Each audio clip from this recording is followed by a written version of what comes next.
Sir sir sir హాస్పిటల్కి వెళ్దాం sir. ఏ తమ్ముడు ఏం కాల హాస్పిటల్ సార్ చెప్పేది వినండి సార్, హాస్పిటల్కి వెళ్దాం సార్. మీరు అంబులెన్స్ పిలిపించండి సార్. సార్ సార్ హాస్పిటల్కి వెళ్దాం సార్. సార్ అన్న చూసుకుంటాడు, మౌనం మూసుకోరా. మీకు తెలియదన్నా, ఆయన ఇప్పుడు గుండె పట్టుకొని పడిపోతారన్నా. అదేం లేదు, కెమెరాలు చూసేటప్పటికే తమ్ముడు కొంచెం కన్ఫ్యూజ్ అయ్యాడు. అన్నకేం కాదు తమ్ముడు, నువ్వు ధైర్యంగా ఉండు. అయ్యో మీకు అర్థం కావట్లేదు. ఖచ్చితంగా వాడు చెప్తే జరుగుతుందన్నా. సార్ అన్నా నీకంతా తెలుసు కదా, నువ్వైనా అర్థమయ్యేలా చెప్పన్నా.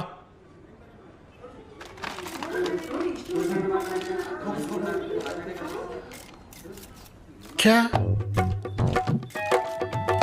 తెలుగు నై तुम हिंदी मालूम? अच्छा హిందీ తెలియదుట, నువ్వు ఏదో ఒకటి మేనేజ్ చేయి. సార్ మీకు ఎలా అర్థమయ్యేలా చెప్పండి. యముడికి చెమటలు పట్టినవి. సార్ మీకు చెమట పడుతుంది సార్. అయ్యో జరగండి జరగండి, షర్టు బట్టలు నిప్పేయండి సార్. ఏ